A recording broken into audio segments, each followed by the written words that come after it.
Let's talk to Kate Hardcastle, MBE, who's a retail expert and joins us now. Good morning to you.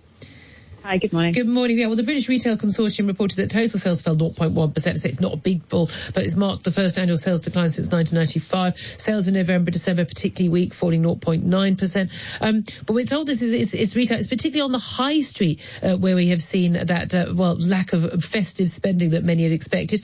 We've also seen John Lewis sacking their managing director. They could possibly withhold their staff bonus for the first time in 6-7 years. Results for M&S not particularly good either. Even some of the really big, reliable names not doing too well. There's a lot of things going on, but I think the idea that perhaps online is doing incredibly well and is the golden child of retail now, and that traditional bricks and mortar just have it tough, isn't accurate. We've got brands like Greggs who've announced results this week. Very simple offer, quality products, high street, food to go. They're doing incredibly well. We've got brands like Primark that are doing well, who are fast fashion, just getting onto the latest trends, watching movies and seeing where people's consumer tastes are going and trying to follow that with fashion and home products. So it isn't the case that the high street is dead. It's evolving. Certainly we're going to see a shrinkage of retail in our traditional high streets, and that's the right thing because we're buying more experiences and material goods. But there's a whole mix in there. There's technology, digital advancement, the fact that online businesses have a lot of hidden costs in the cost of returns and operations. Most of all, I think what we see in here are a lot of traditional retailers that just don't have the clarity of their strategy. And at the end of the day, retail is still a human business, and human beings, although we change because we see different tastes, different habits, different opportunities to buy, we're still very human at heart, and we still follow that human heart to buy. Yeah, exactly. That is the thing. And often, even when they say that it's sort of early December, all people aren't going out shopping, what a surprise, they do by the 24th of December, don't they? But this is the thing. I've always been a little bit worried about our economy being so reliant on the fact that people go out shopping. We shop in such a very different way from many on the continent in terms of just this sort of splurging on spending, particularly on fashion, men and women now. Just buying, you don't buy the classics that last for years. You just the cheap and cheerful, pile them high, sell them cheap. And I suppose that's where you say companies like Primark, H&M and companies like Zara like that, they do very, very well because they do have that constant churn. Whereas the M&S's are like it's all a bit safe and it's all a bit pricey nowadays compared to those cheap and cheerful stores.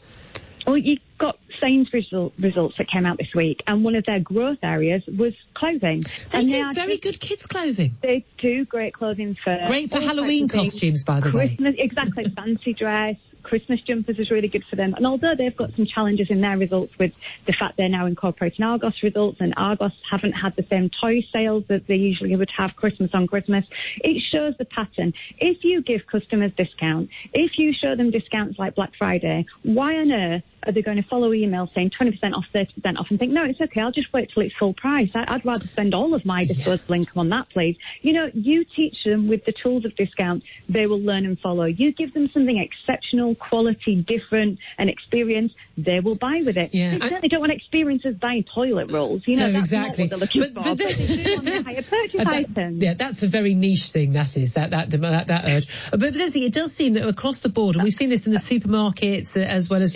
fashion retail and the like, that actually is top end still doing very well. People love their luxury designer goods, and at the bottom end, they're selling, sell them high, sell them cheap. That has been doing very well. It's the middle market that seems to have suffered. That perhaps some of the old trusted names of the high street. And if you recall the brand names that have struggled and disappeared over the years, we're hearing of struggles at Debenhams, M&S, John Lewis. We know that BHS aren't there anymore. W.H. Smith are very good in terms of the travel sector, but their high street's quite challenged. Boots are quite challenged.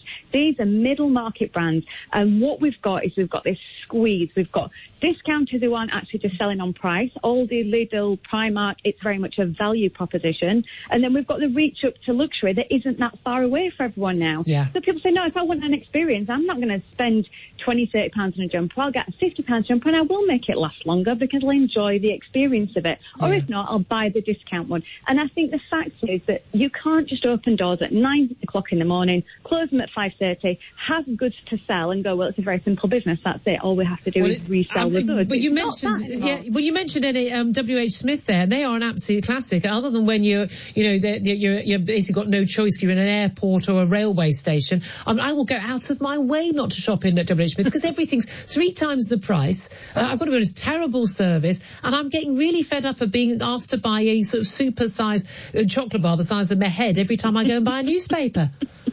And so many people were not in agreement. I mean, in fairness to WH Smith, their key strategy has been being at the right time, right place, on the move, and that's been a winner for them. And you can say that for a lot of the food elements too, but would be the time that actually someone comes in and undercuts them there because they're going to get challenges for sure. And I think also the way people feel about the brand isn't good when it's just because it was in the right place but they charged me a lot for it.